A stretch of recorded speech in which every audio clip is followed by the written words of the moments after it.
I'm John Horn. I just recently, uh, my mom passed on February the 18th.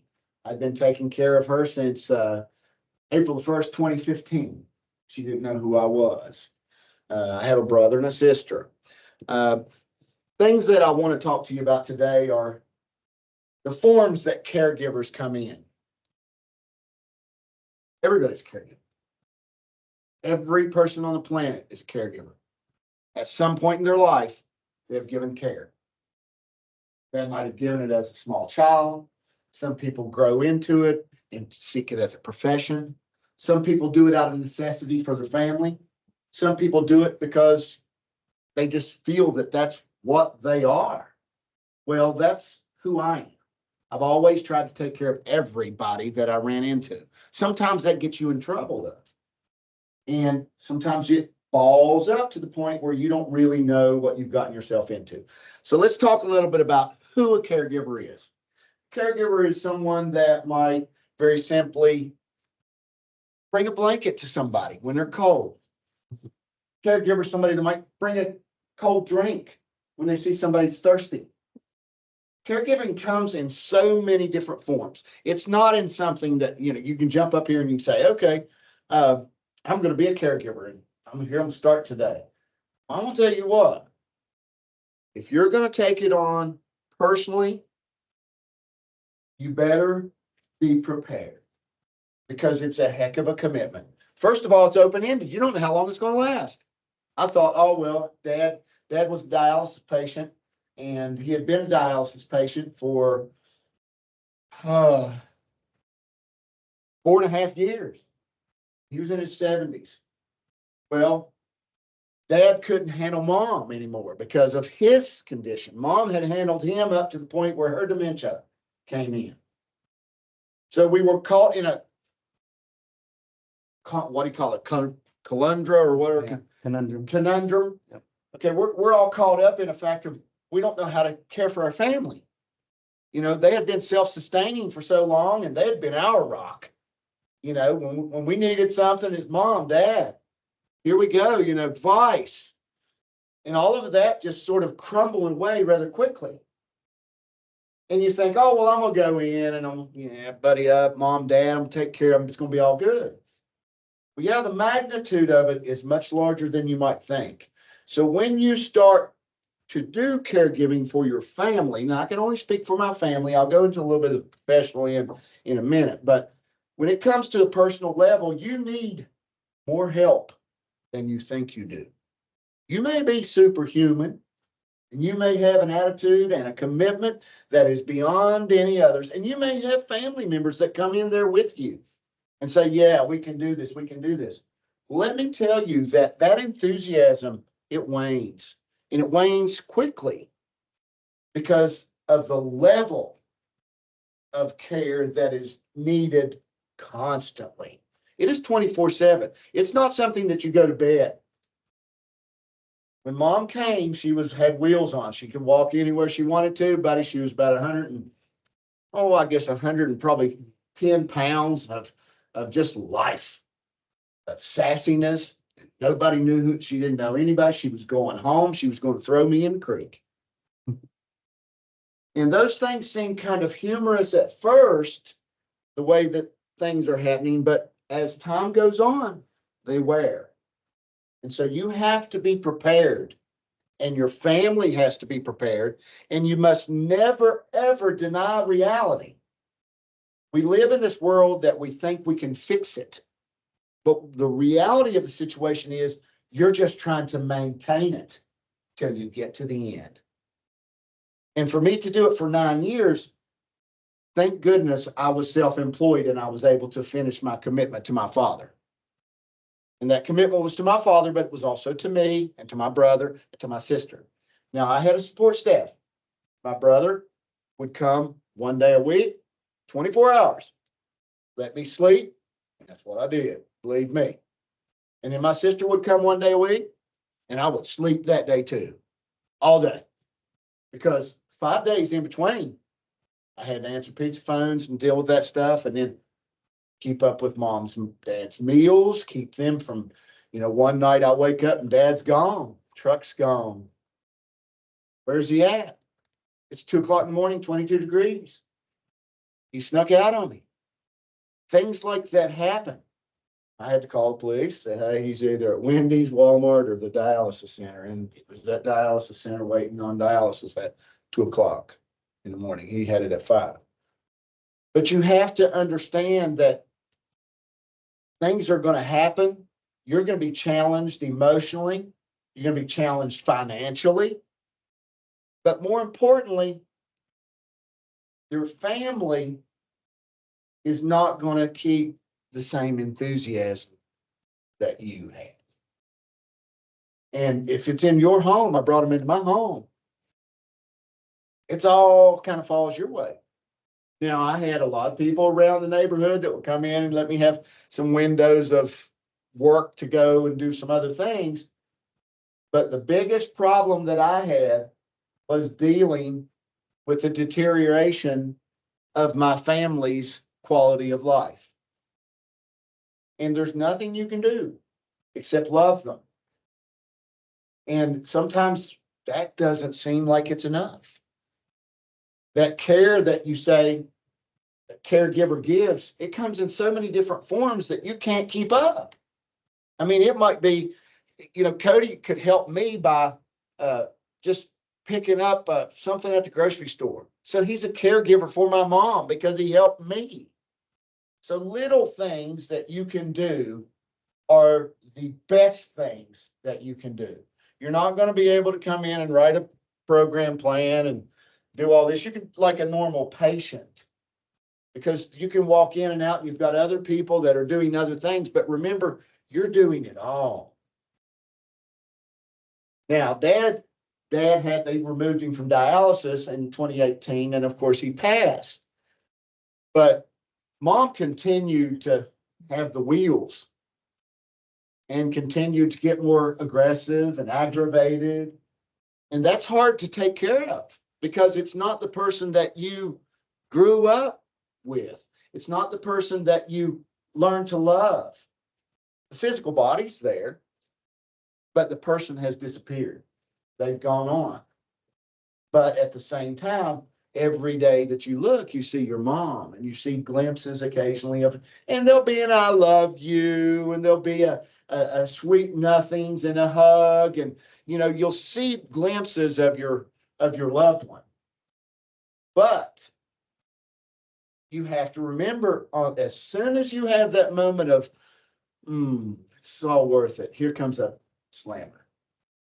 And something that you need to understand about Alzheimer's, when we're thinking of something and we run into a roadblock in our brain, we are able to reroute and make a decision and go another direction. With an Alzheimer's patient or a dementia patient, they can't reroute. They can't go around. They can't find that avenue to fix that problem. And this happens hundreds of times a day. And the same one happens hundreds of times a day.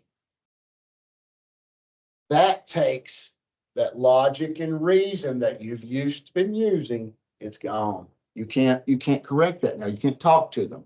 So you have to distract, and you have to remember that, what is my purpose here? What am I doing? And really, you're trying to keep them fed, you're trying to keep them warm, and you're trying to keep them clean. You can simplify what your responsibilities are, but you sometimes in those simplifications overlook some other needs. And I'm going to talk about the needs of the caregiver. I fell short. I was the Superman. I didn't need no help. And I did pretty good for a few years. But then it finally set in. Well, I did not. One of the things, I'm a very private person. And so I did not want hospice coming into my home. My mom was cared for and everything was okay, but I was tired. The daily or the cleaning, the baths, all of those things that I had done all myself for years. I was struggling to get those done. And it wasn't out of disrespect for my mother. It was just that I was tired. I was tired. Groundhog Day had set in. How many of you seen the movie Groundhog Day? You know, with Bill Murray, you know, where he does the same thing over and over every day. Well, that's sort of where you're at in caregiving. And the routine helps them, but it kind of really hurts you. We need variety. We need change. We need things that keep us excited. But in caregiving, it is quite mundane. And it's a fight sometimes. Mom and I, she's pulled my hair out. I had to cut my hair short because in the shower, she was yanking my hair out. So you have to make changes for yourself so that you can survive. All right. One of the things that I finally did after my brother and sister, you know, I said, hey, look, you guys, there's no need for you to come and stay all night. She's sleeping now and this and that. But really, I should have kept them coming. Because there was times when I wanted to sleep longer and I couldn't. Don't be afraid to ask others for help. Don't be afraid to go to someone that knows about caregiving in a counseling sense, because it can be very detrimental to your own health. You'll lose sleep, you'll lose friends, your social life disappears. There's a whole lot of things that go away for you. And you don't do that intentionally. It's just that you're drawn to more and more and more, because as they grow into these diseases and they get worse, so the hand care is more often. So please understand the reality of what you're getting into when you take on a family member or someone that you have feelings for in some form or fashion, because at some point you will be warned. Do not be afraid to step out and ask for professional help. Cody's helped me a couple of times on things, you know, and lots of times he was just a voice of reason. Because when you're hanging out with somebody that's not quite right, it's sort of like you know, a lot of you are moms or may be moms someday. If you're around your kids too much, you kind of lose the ability to carry on with adult conversations. And it's not anything bad. It's just that that's where you go to. And you do the same thing when you're dealing with someone who doesn't have their mental faculties. And they'll say things to you that are unheard of. You know, even though I knew that my mother was not of sound mind, she'd say things like, "You're not my son." Well, that's hurtful to someone that is pretty much give up their life, feel like that they're really doing what they're supposed to be doing and being the good son. And, you know, it's like, here, whack, you know. And my mother was a Scout leader, volunteered at the library, 30 some years teaching kids to read. Sweetest thing on the planet. Doll of a woman. But buddy, let me tell you, I learned some new words, you know. So it can be very debilitating to the caregiver. I want to prepare you for that, if anything, from my little presentation today, because it crushed me. It's going to take some time for me to normalize 9 years of a routine. Even now, when I got up this morning and left, I'm like, okay, did I get my bases covered? And it's been, Mom passed that February 18th, so I'm about a month now. Mm-hmm. And I'm still thinking that I got to get back at so-and-so, the caregiver, you know, grocery store run, you know, all the things that you get in place that you do on a routine basis.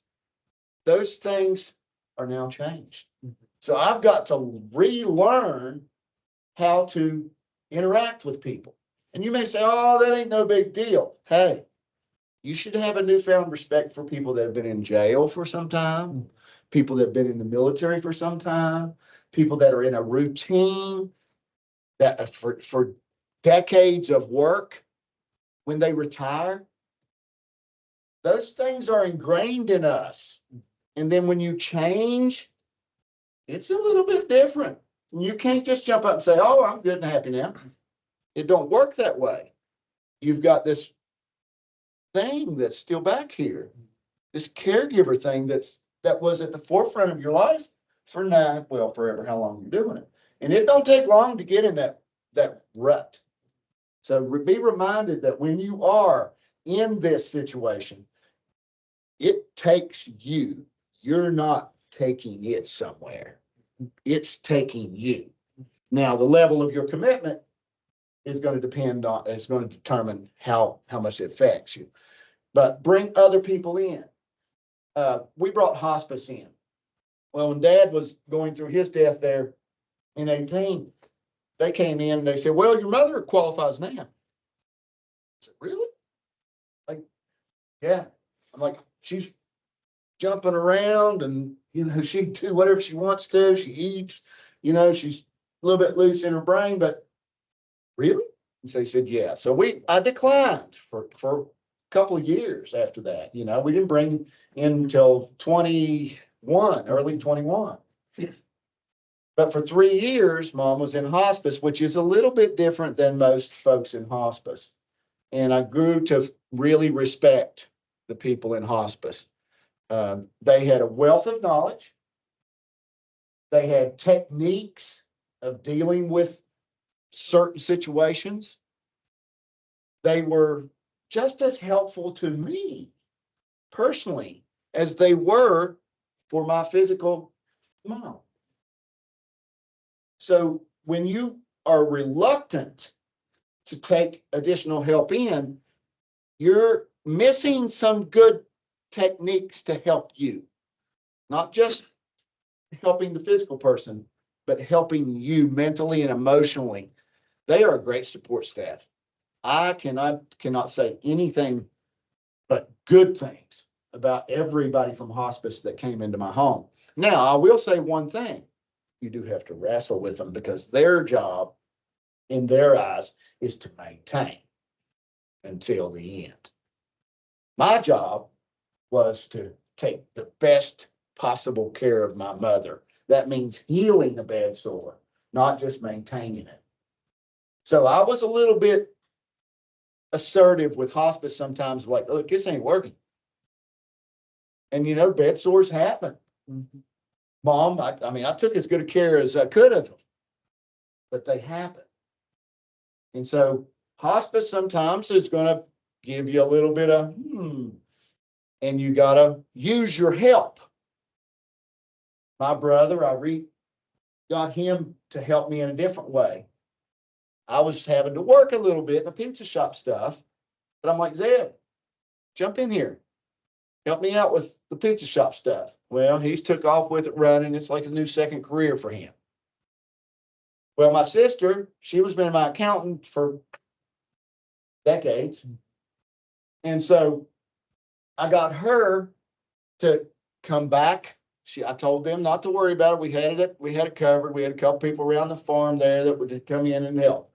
But I told Penny to come back up here because we need more family in here. We got kind of away from us as far as it was a nursing home, if you know what I mean. And so, but use the people that offer their help and remember that they will bow out, but be appreciative of the time that you get from them, because she might come in and work for a month and a half and say, you know what, I'm tired of her spitting at me, or I'm tired of her cussing, she never stops talking. And that was my mom. And so we had, I think over the years, it ended up being about 16 different people coming in that had watched.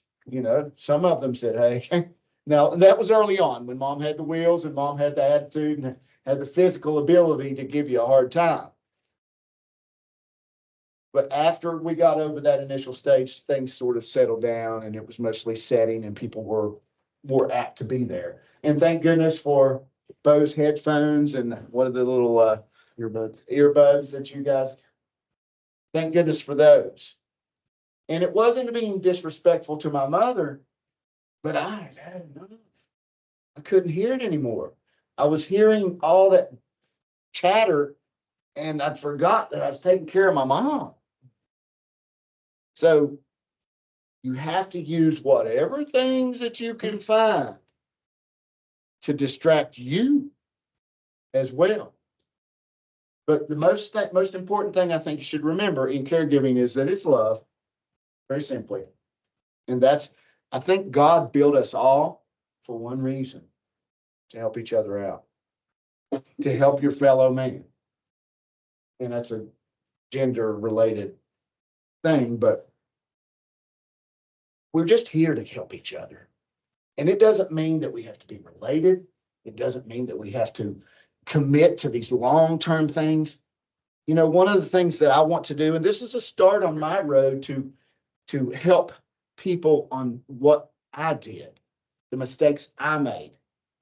I'm going to start doing grocery runs for my local people around my farm and old people that I know. I'm going to start doing little grocery runs and maybe help them get to the doctor. You know, caregiving for some people is difficult, and some people have no one. Some people have a family full of people, and nobody helps them. And I know we were late getting to the game. We were way late we were about a year and a half late getting to mom. We were in denial. We said, mom is okay. She just doesn't hear too good. But really, mom was deteriorating rather quickly. And the only reason that it happened was because my dad still had his wherewithals. And he's like, I can't handle it. So please take note when you start taking care of someone, the level of the commitment. But I found that there's an emotional and a financial end of the things that are. I fortunately had the ability. Mom and dad was a retired railroad worker, and you know they have really good pensions. So I was able. The deal was I'll take care of you all as long as you feed me. You pay for the food in the house, and I'll take care of it. And that was their deal. And I got a free meal out of the deal and got to make sure that my mom and dad were taken care of. Now, fortunately, financially, I was able to handle the backside of that. Now, sometimes that's not possible. So you have to make that decision. You have to understand, because if you think that you can go in and do this and not have any type of financial challenge, you're going to be disappointed, because somewhere you've got to give something up. Now, you might save some money by not doing things, but you're going to spend other money in other ways. You're going to need to get a recliner chair. You're going to need to get a lift chair. You know, now some of these things can be provided through your insurances and things, but lots of times they're not, because you're at home. So be prepared financially. Emotionally was my toughest part. That was the toughest part. My dad always said, son, you wear your emotions on your sleeve. And so it hurt me lots of times. It just devastated me to watch this happen. And I went through times of depression. I went through times of anger. I went through times of, I'd lash out at my employees. I would let this bleed over into other parts of my life. And then I found myself after a while that parts of my life that I was very, very adamant about being with, they disappeared. They just sort of faded away. And I'm not trying to paint you out of the picture of taking care of someone. I just want you to be prepared. I want you to know that they will challenge your psyche. They will challenge you physically. They will challenge you financially, emotionally. Every aspect of your life is going to be affected. If you have children, they're going to be affected. If you have pets, they're going to be affected. Now, I will say this about pets. I've got two little wonderful dogs called Bonnie and Clyde that came in at about 2015, 2014, right before mom and dad came. So they knew no other than mom going in the house. But Bonnie is super good with mom. She laid her head on her lap all the time. Mom would pet her head. Mom never had dogs in the house. It was unclean, no way. But in her last years, Bonnie was her friend. So when you think about pets, they can help you. They can help you with, she calmed mom. If mom would sit down long enough and, because Bonnie was always, she was looking for a little snack, she was laying that head up there. But mom, she just settled down and pet her for a few minutes. Now, it didn't last long, but that happened often throughout the day. Now, Clyde, he's kind of dog sits over there and says, hey, let me out here a little bit. But he kept me good because he was my dog. He was, mine. But they suffer too. I used to like to take them out and run them around. Now they got on a farm, they get to run around as much as they want, but they didn't do anything to me anymore. Because every time I got a second, I had to go deal with groceries, taking them to a doctor, getting them, something to eat, fixing them something to eat, cleaning the house up some, because mom was a wrecker. She would, no mercy on that. But one of the things that I tried to always remind myself is don't lose the person my mother was. And there's times when you do. And again, you say, she's gone. But if you don't try to go back to the person that you love or the person that you're just caring for, and you understand that they were someone of importance. They were someone that did something like you, like you're doing something right now. They did something too. They had a career. They had purpose. They had motivation. The biggest motivation that my mother had was to make sure that her kids were good kids. I told a story at the funeral on Saturday about my mom disagreed with my fifth grade teacher about something. And the fifth grade teacher did not allow me to go to the bathroom right before the bell. I said, well, I'd raised my hand like 4 or 5 times and she wouldn't let me go. Well, that didn't end well. And so I called mom, all the kids exited the room. I called mom and said, Mom, I don't want to ride the bus. She said, okay, I'll come to dinner in just a second. She said, she called her Julia. It was Julia McGraw, Warren McGraw's mom, Daryl McGraw's mom. Ever heard that name? McGraw's. He was president of the Senate, ran for governor. They were very well up. Randolph McGraw now is the lawyer here. I graduated a year ahead of him. But anyway, I remember it like it was yesterday because of my mom fighting for me. But she went into this office with the principal, and I'm sitting there on a wooden chair because of my wet pants. But mom walks up into the room and she says, John, what happened? And here comes Miss McGraw, and she's this old school marm, she's got the glasses and she's real old and had to sing West Virginia Hills and, stand up, God Bless America, all those things every day. And she was a real patriot, but she would slap your hand with a ruler if you were in trouble and had a little wire thing on it. And sometimes it cut the kid's hand. She was always in trouble for that, but she didn't back off. Well, she was a tough bird. Well, Julia starts, mom says, I'm asking my son what happened. Well, to most people that wouldn't matter, but to me, that was big time. She didn't care what the principal had to say. She didn't care what the teacher had to say. She wanted to know what I had to say. Well, I told the story, and then Julia mom went up to her and I remember she had this like white collar trimmed in blue. And she, back in them days, this is like 1967 or something, No, it wasn't, it wasn't that, 1960, probably 1970. But anyways, mom just, she tugged on, she said, look here, Julia, we're not talking about anything. My son won't lie to you. If he has to go to the bathroom, he's going to the bathroom. And if he don't go to the bathroom, you've got a problem. And the principal's going, Dorothy, Dottie.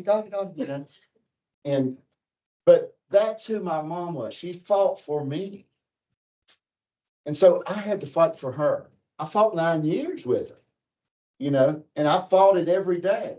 There were struggles that were unheard of. But my mom was good as gold.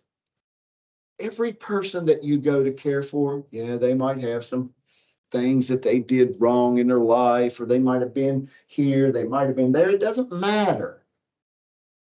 They're a person. Even though they've lost their whereabouts, they're still a person. And they deserve a dignified end to their life. They need to have something that is fulfilling for them. And the best thing you can do is hold their hand and listen. Even my friend, Robert C., I would always joke with him, about some of the things mom would say. Well, mom, as she got in the last 4 or 5 years of her life, her words became jumbled. And so I would say, Robert, I said, I think I'm learning gibberish. And he's like, what do you mean? I said, well, because I can carry on a conversation with my mother and not say anything, but I can make her laugh. And you have to figure those things out because you have to accommodate.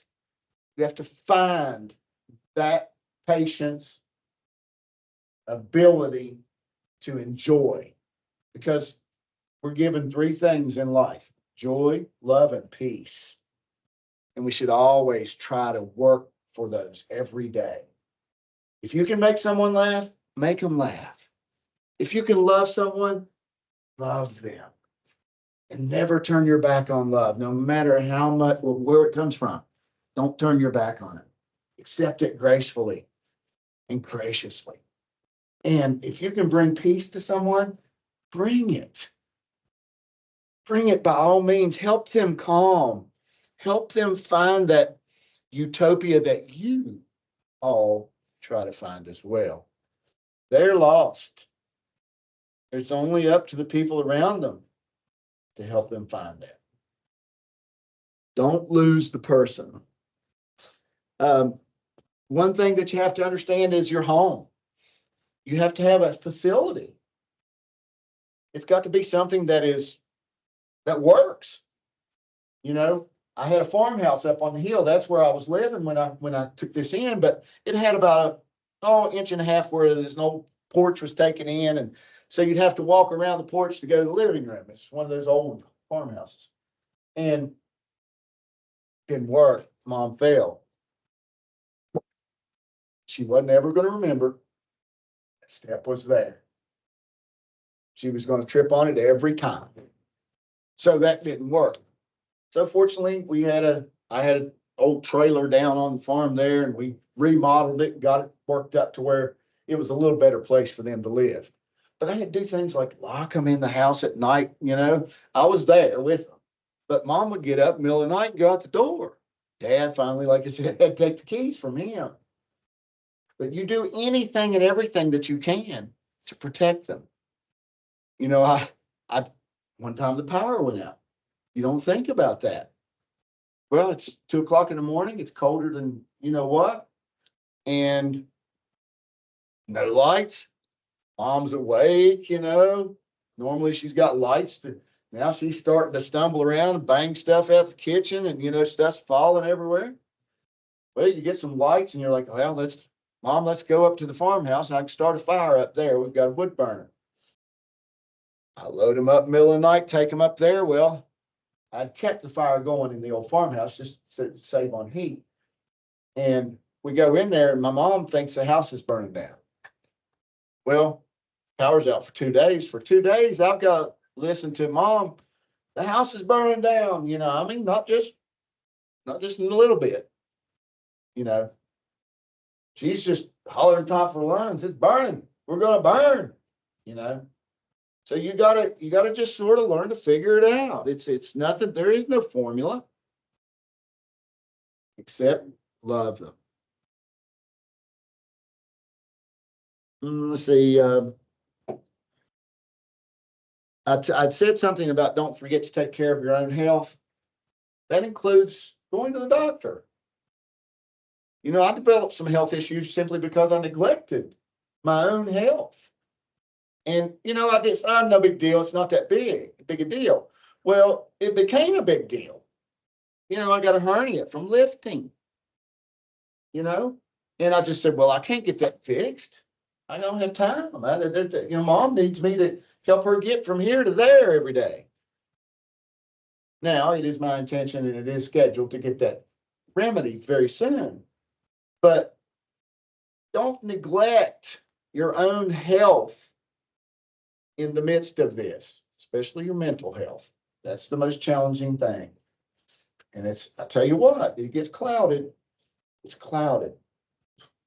But please remember that when you're taking care of someone, that you got to take care of you first. Otherwise, you're not going to be as effective as you want to be for them.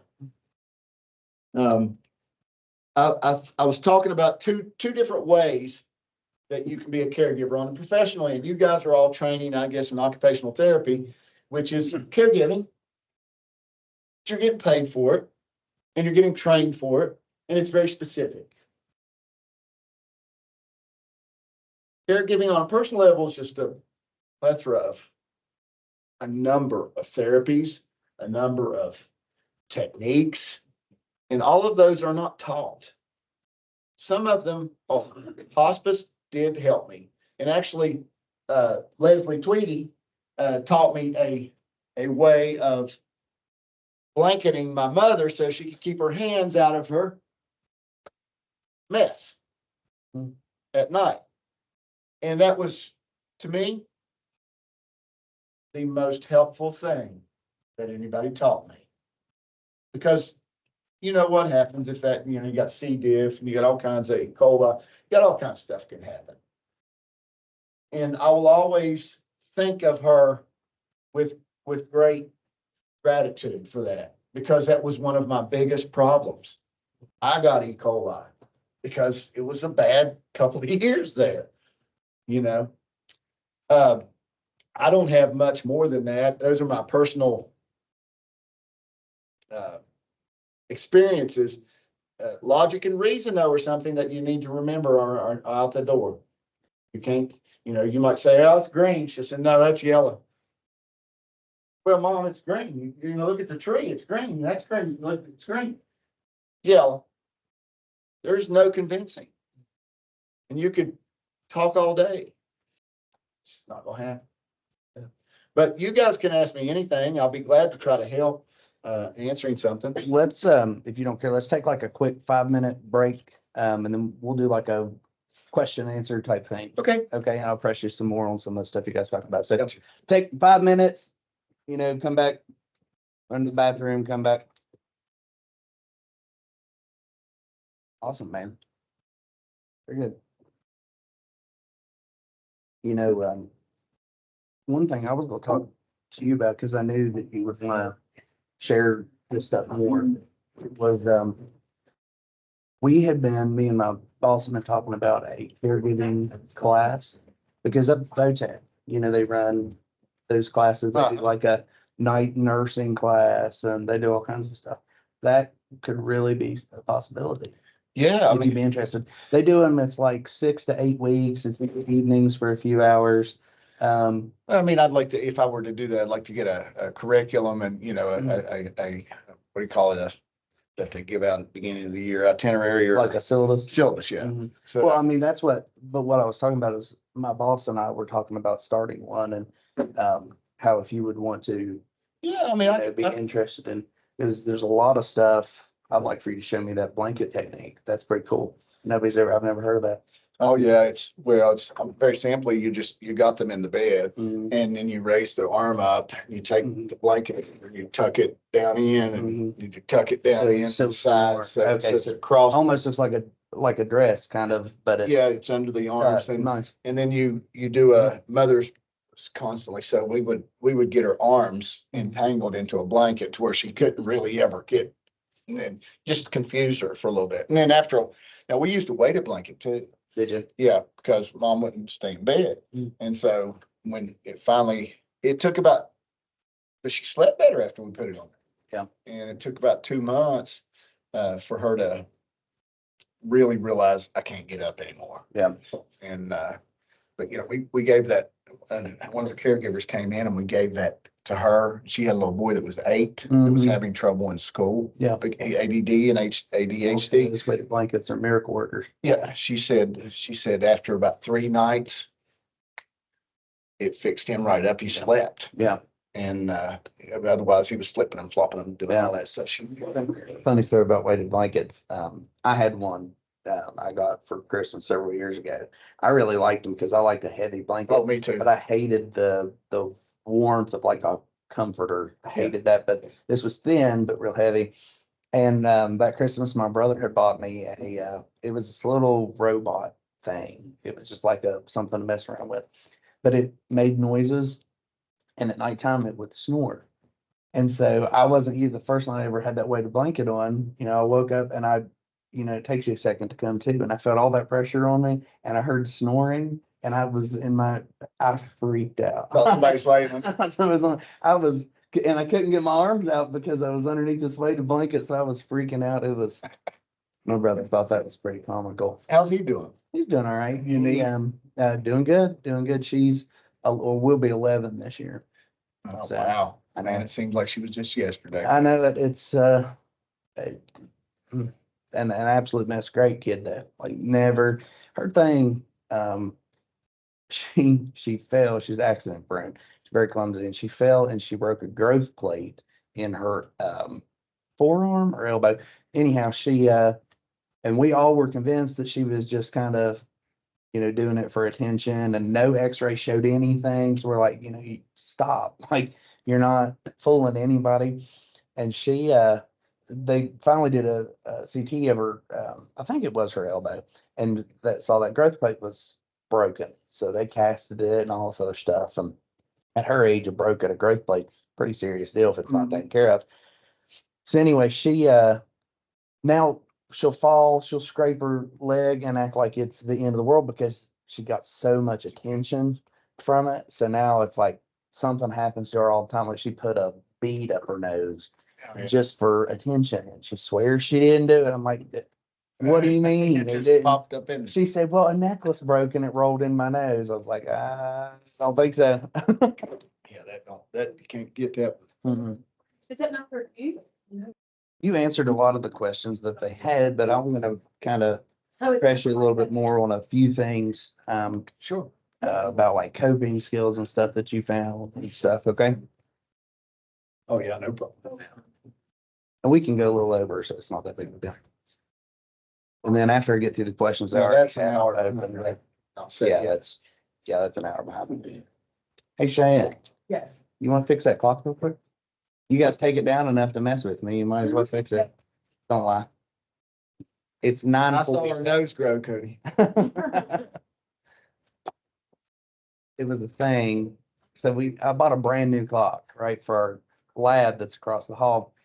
And the next day we go in, gone. Like, and they all like, no, we didn't take it. And then we found maybe nursing students that come down, like maybe I was like, who would steal? It was like a $10 cheap Walmart clock, but it meant a lot to us because we can never tell what time it is in there. And so now they mess with me, and the clock in here goes missing from time to time. And then some people find really funny pictures to put up in our lab. It's so funny. She's the quietest one in the whole class. And I walk in the other day to our lab, and there's this ugly, like Victorian painting of these two people, and it's the ugliest kid I've ever seen. Their forehead extends back, 10 inches. In this picture, I'm like, what is, and it's just so funny. All right, is everybody back? All right, cool. So I'm going to do a little question answer session with him. And then if you guys have additional things that you think of that you want to ask him, we'll do that at the end. Okay. All right. So one of the questions that they had was, how many times did you think about giving up caregiving and like putting your mom in a facility? And was that ever a true option? Oh, yeah. I mean, that went through my mind numerous times a day. But you know, there's that level of love that you just can't let that go. And, you know, I've always tried to be a person of my word. And I'd promised my dad, you know, very simply, dad, she'll stay warm, she'll stay clean, and she'll stay fed. And you don't need to worry about those things. And there were times when she wasn't as clean as she should have been. Now, she was always warm. In fact, there was always too warm in the house. But, you know, there was numerous occasions where we even entertained the idea. We called nursing homes and things. But, you know, we just, not to downplay and disparage nursing homes, but it was my mom. It was my mom. And our family, my sister came to me early into this, and she says, John, we don't know how to do this. I'm like, oh yeah, we do. And she's like, well, what do you mean? I said, well, you remember when Nanny moved in? I grew up in a trailer. I had a brother. I didn't have my own bedroom till I went to college. But my sister had to move out of her bedroom so that mom's mom could come in. She had went to another family member's that had 6 children and lived in a trailer, and she fell off the back porch and broke her hip. She came to us with a broken hip. She stayed there for 3.5 years. My sister, uh, didn't have a bedroom. She slept on the living room floor, and during her high school years. My mom didn't get to go to any of the ball games. We were all very active in school. Mom didn't. She gave up all that for her mom. But she taught us how to distract Nanny so that we could get through the day. And mom made her participate, like tear lettuce. She couldn't cut lettuce anymore, but she'd tear lettuce for the salads. Anything that you can do to help them stay participating. It's been proven that people will remain a lot more cognitively sound if they are active with their family.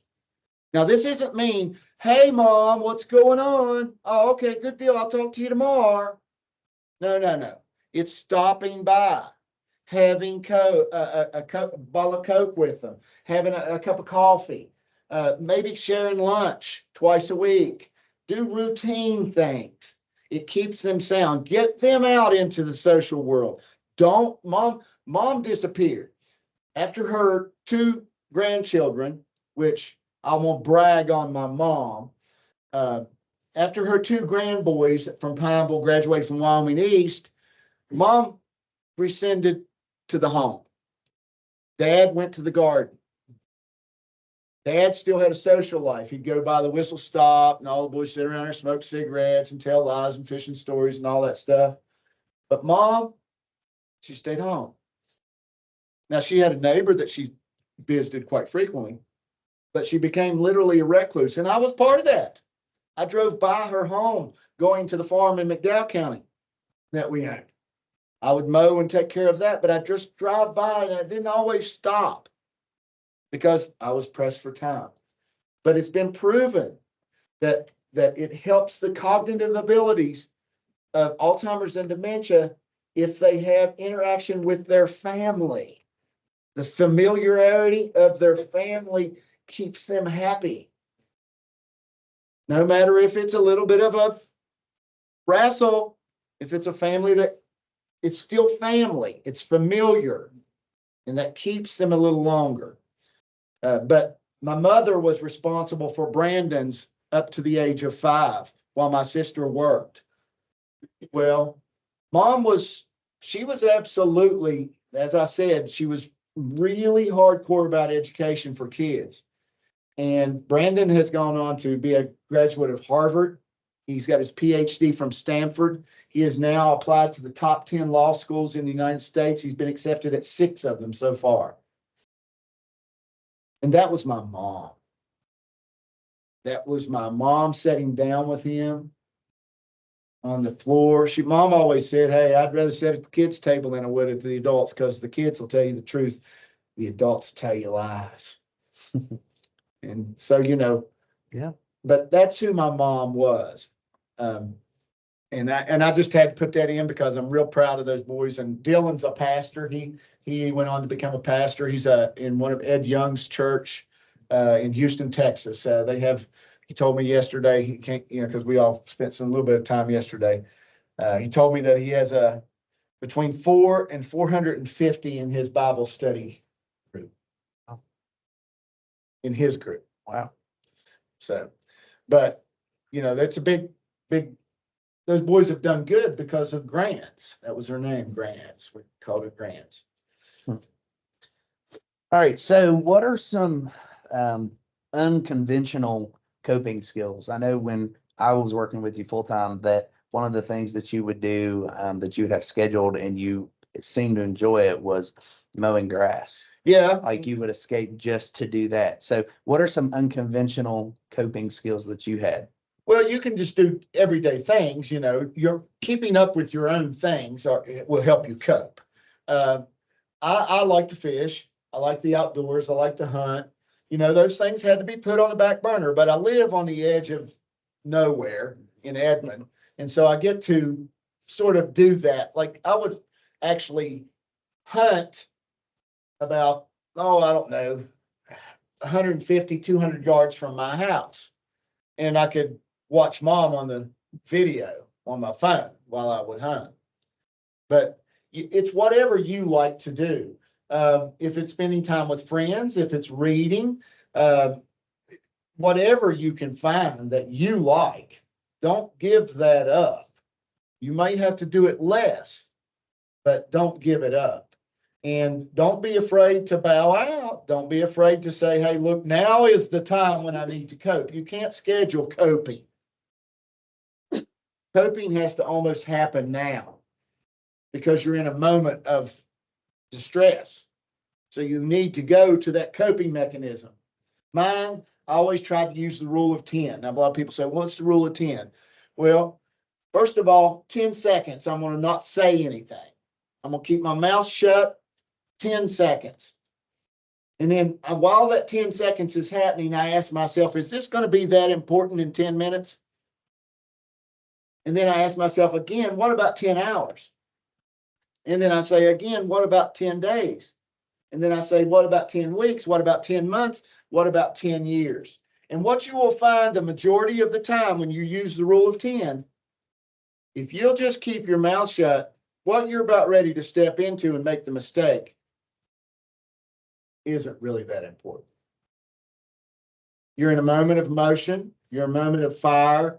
You're in a moment of going to say things to someone or a group even. You're going to alienate your help because you're angry because they didn't get something the way you wanted and you're just stressed. And so use the rule of 10. And it's a good practice with relationships. It's a good practice with work. It's good practice with people. More important than people, because you can say a lot. If you just wait 10 seconds before you respond. And you can do things like let them know that you're taking 10 seconds.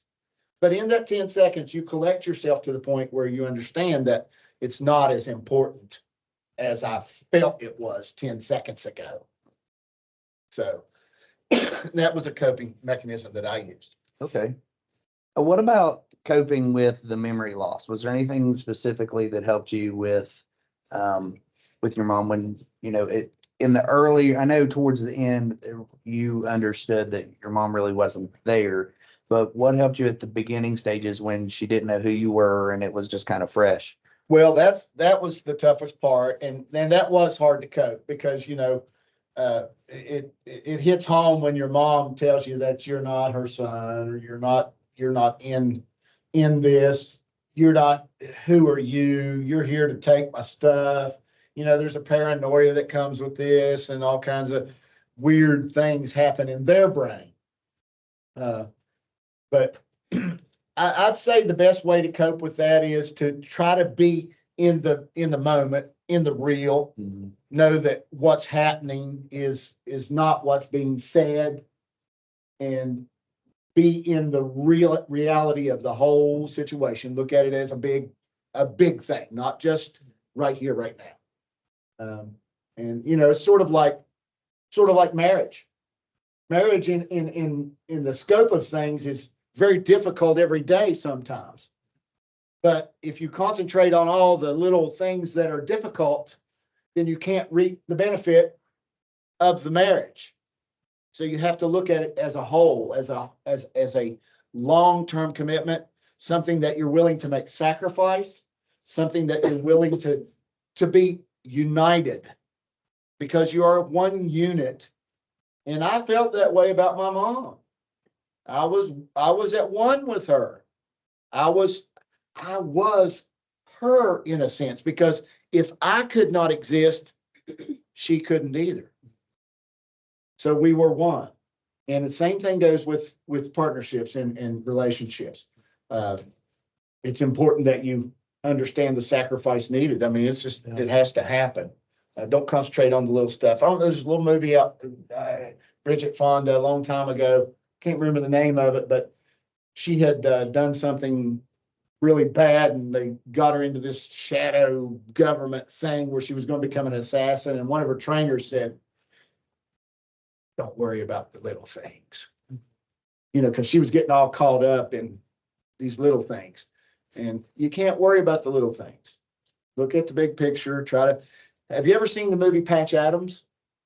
You know, it's Robin Williams. It's about the Gesundheit Clinic in Pocahontas County. It was about a medical student at UVA that, it's a true story, by the way. And if you get a chance, you should watch it. It's called Patch Adams. But it's the story goes that he goes into a mental institution, checks himself in voluntarily. He's a non-traditional medical student, and he checks himself in. And when he goes in there, he meets this man who's very wealthy. And they say he's really crazy. Robin Williams becomes friends with him and talks with him and sits with him. And one of the things that the old man says, he says, "Put your hand up in front of your face." And he says, "What do you see? What do you see?" And he says, "My hand." He says, "Oh, you're just like everybody else." And what he was trying to say is, if you put your hand in front of your face, you can still see. Don't concentrate on the hand or the obstacles in front of you. Look past that. Look into what you're where you're going, what you're doing. That hand can block you. But if you concentrate on it, you can't see a dang thing. But it's a good movie to watch. And the Gesundheit Clinic he would rob UVA's medical center of supplies, and he had a free clinic for healthcare in Pocahontas County that you could go to if you were sick, but you could get treated if you would volunteer at the clinic. So he traded your work for healthcare. And it's still, I think, in operation. Really? Yeah. It's but I'd never seen that movie. It's called Gesundheit Clinic. But Patch Adams, Robin Williams, one of his better movies. So that kind of led me in, you touched on a little bit. How hard was it to build any type of relationship, like to keep up with friends or anything like that? How much harder was it when you took on the caregiving role? Well, I think you have to limit the relationships that you do have. You have to sort of pick them. You have to say, okay, what can I do? And then you have to say, okay, well, I can have a guy friend that I go fishing with or something, you know, and, you know, it's just so hard to schedule. And I know that I couldn't schedule my work because if my caregiver didn't show up, then my work suffered. And I'm in a service-oriented business. So if I've got 3 drivers scheduled and I'm scheduled as a driver and I don't show up, my business would suffer. So I couldn't really schedule. So I had to give that up. I had to say no to that because I couldn't always get a caregiver there when I needed.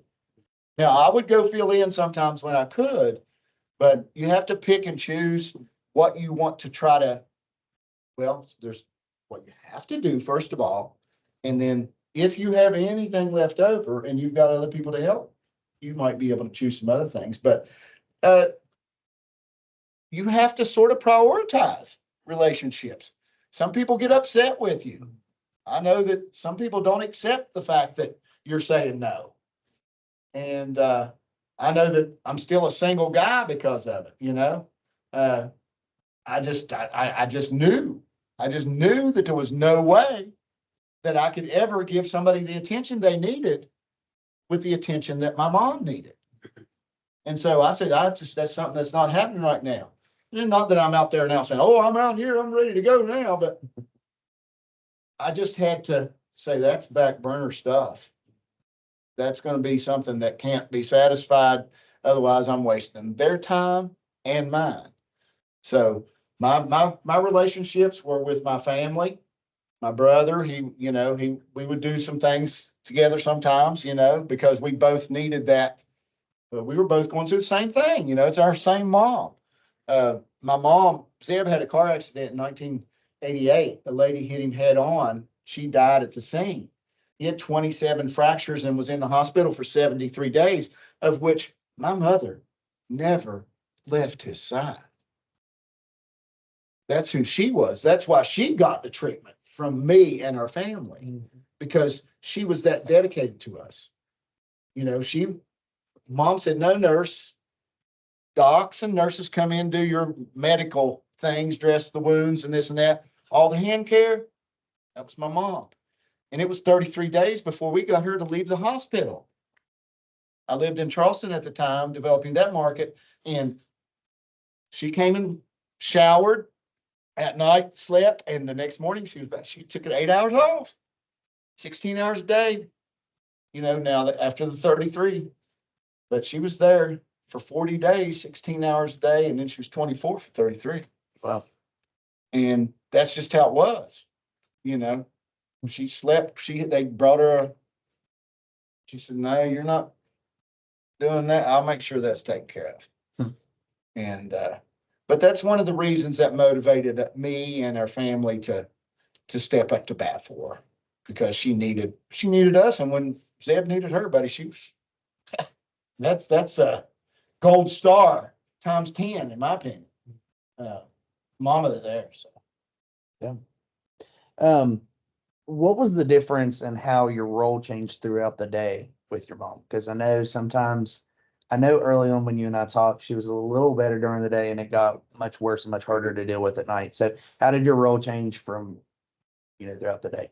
Well, I mean, mom would, in the mornings they were a little easier.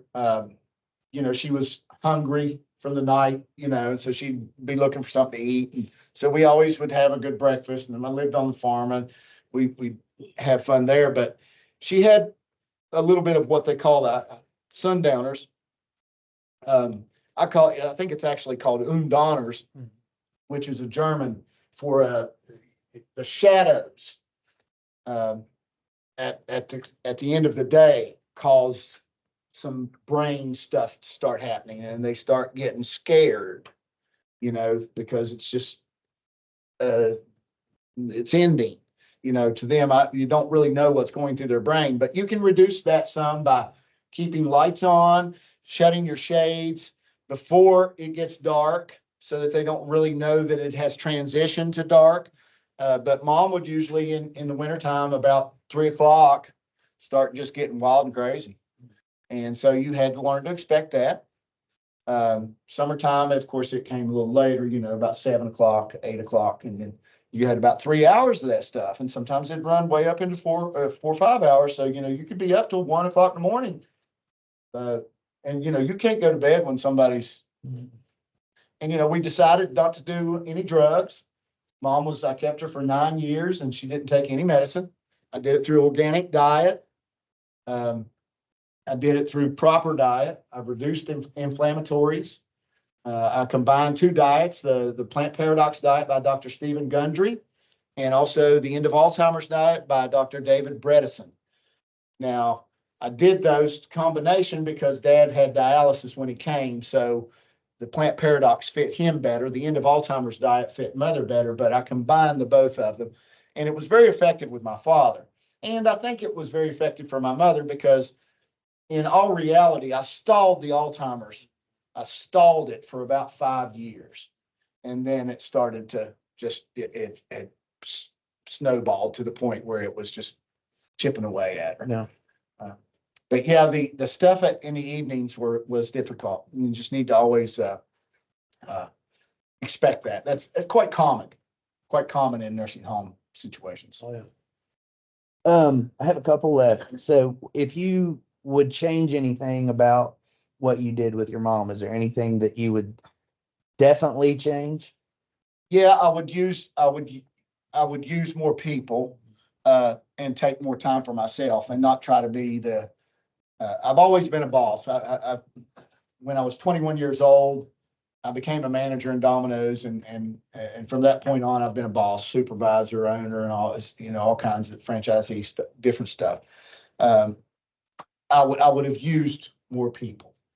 I would have reached out to more people, and what made my staff, if you want to call it that, larger, just so that now there was a couple of times I did get to go on vacation, but that was because my brother and sister were able to come in and fill that void. But I don't know that I'd change a whole lot except that I think that we did right by diet, we did right by the choice of care, but mom got a natural death. She got, it was a marathon and it wasn't pretty. Mom weighed 50 some pounds when she died, and that's tough to watch somebody you love just disappear and you ain't a whole lot you can do about it. You're feeding them, you're doing all you can do. You're shoving protein drinks. And I mean, we just hammered everything we were supposed to do, but it's not a whole lot you can do except watch it happen. Yeah. All right, my last question, then we'll open up to them if they have anything else they want to ask you, is what would be one thing that you would give an advice to another caregiver if they were just starting out now and they were going to go on a similar journey like what you did? What is one thing you'd want them to know above anything else? Let your care be based on love. Just love of human. We're people, all of us. If you can't love people, if you think that you're kind of one of these folks that caregiving is probably not going to be for you. Caregiving is very simply something that's in the soul. That's what my mom was. That's what she taught us to be. That's what her mom was, and that's what she taught mom to be. Caregiving is love of your fellow people. And if you're not willing to look inside of the person that you're caring for and see them, and you see them as an object in a bed that you've got to tend to, don't do it, because they deserve better. They deserve better. All right, guys. So I'm going to open up to you guys. Is there some questions that you would want to ask Mr. Horn here? And John, I'm an old guy, but please don't do that to me. So, Yeah, go. So how is it adapting now? Like when your mother did pass, like how was it to adapt to like not having to care for her? I've not adapted yet. I'm still adapting. One thing that I wanted to have when mom died was I wanted to be there while she had one foot on this side and one foot on the other side. And I want to tell you, closure is important, because even though that I still driving, turn onto my road, I'm like, what I've got to do when I get home. Still do that. But I was able to hold mom's hand when she died. And that meant the world to me, because it helped me realize that she just said goodbye. I didn't have to come in and find out from somebody else. That helped me on, I knew that would have to be for me, because with Dad, I didn't get to do that. I had gone home to sleep. My brother and sister were there at his bedside, but I'd been up for better part of 30 hours. And I'm like, I got to get some rest. And while I was gone, Dad passed. But I did have a wonderful experience with my mother. She had been nonverbal for about 3 days. And Sunday morning at about 10:30, I'm laying on the couch. She's in the recliner. She says, John, come here. And I'm like, what? So I got up, walked around there. Mom had blue eyes. She has had one blue eye, just as blue, like the sky was looking at me. And I cleaned her other eye up. It had a little matter in it. And she opened both her eyes and she had some clarity. She was looking at me. She was seeing me. She hadn't done that for a long time. She was looking, if someone looks through you, they sort of like look in your eyes, but they're looking at the back of your head. They don't really aren't concerned about anything. Mom was that starish thing. But I called my brother, said, come on. They had been there Saturday. And I said, you better come up here. Mom's awake. She started taking a little protein drink, did a little bit of water. I'm like, well, maybe she's going to come around a little bit and rally some. And she did. And so I called my sister after church. She came up from Pineville and we got to spend the afternoon. She laid the speakerphone on Mother's chest and let both grandchildren speak to her. She responded with not verbally, but, when they talked to her, hi, Grands, this is Brandon, and we got to spend that day. And about 5 o'clock, she started having rapid breaths, and they tell you in hospice, when they get to that point, you don't want them to stroke. So I gave her a little bit of Ativan, 0.25 milliliters of Ativan, which was half the dosage that hospice said, to calm her down. She calmed down. My sister got ready to leave about 7, and she told her, and she got heart rate going again. I said, Penny, go ahead and go. I said, after you leave, I'll go ahead and give her the other half of her dosage. And which was the only time that I'd ever given her any medicine. Now, hospice about took her out when I gave her to the Bauer house, but this is a whole new story. But then she calmed right down, and that's about 45 minutes later, while I was holding her hand, mom went to the other side. And she got to spend it with her kids. But that helped me adapt some because I knew it was inevitable. Now, right now, I'm immersed in, first thing, 2 weeks out, I get a daggone this RSV crap. And so I haven't really had time. I'm going fishing tomorrow, though. And because it's a pretty day and I'm going to get out and do that. I like to fish on the New River. And but I'll do some other things. I've got a trip planned to California to Brandon's house. He lives at Santa Barbara. And so I'm going to go visit him, and we're going to drive his Jeep back. He's moving back east to go to school. So but Zeb and I are going to go tour the redwoods and and do that. Just anything I think that you can do to keep yourself occupied, and more importantly, set some goals. I've got plenty of business goals that I can jump in and say, hey, come on, guys, let's get it a little bit better. And I have that advantage. A lot of people don't, they're coming out of this with no job. They've been doing it for a long time. They're sort of like wondering where they're going to happen.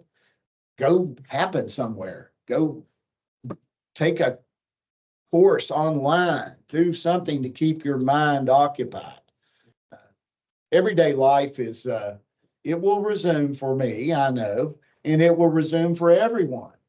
But you will have to make an effort. It's sort of like my mom would always say, it's okay to cry, but don't you sit there and wallow in it, So there's a time for grieving, but there's also time for stand up, pull your bootstraps up, get going. And I think the activity level, I live alone, so I've got to get out. I can't just, if I stayed home, then all I'm looking at is, where's mom? Where's mom? Where's mom? What do I got to do for mom? So I've got to break the old habit of looking for those things and just get out, do something different. This is out of my normal, I've done a lot of speaking over time, but it's all about stuff I know about, like how to make a large pepperoni pizza in 20 seconds. You know, that's been my life. But this is new ground, but I do want to help people because of the challenges that I had. And I think that I can, I have a friend that works at McDonald's house, or Ronald McDonald's in Charleston. Every Wednesday, she goes and cooks a meal in that house. And her and a friend, they do it Carla and Melinda do it every Wednesday and she had been doing it for 6 or 7 years and I didn't even know it. And, you know, so there's things that you can do to immerse yourself in, just find them. It might be a friend, it might be work, it might be play, whatever it is, go do it. Don't sit around and think about where you were. All right. Anybody else have a question? I know a lot of their questions were the ones that I asked. So anybody have anything else they want to ask him? Everybody's good? All right. John, I really appreciate it. Well, I thank you for inviting me. Yeah, I really appreciate it. And Thanks, man. kudos to you all, you know, for stepping out in the healthcare industry, and it's care. It's care. That's what it is. It's care. You know, you look at it as a job, but it's care. It's care. All right, I'm gonna stop.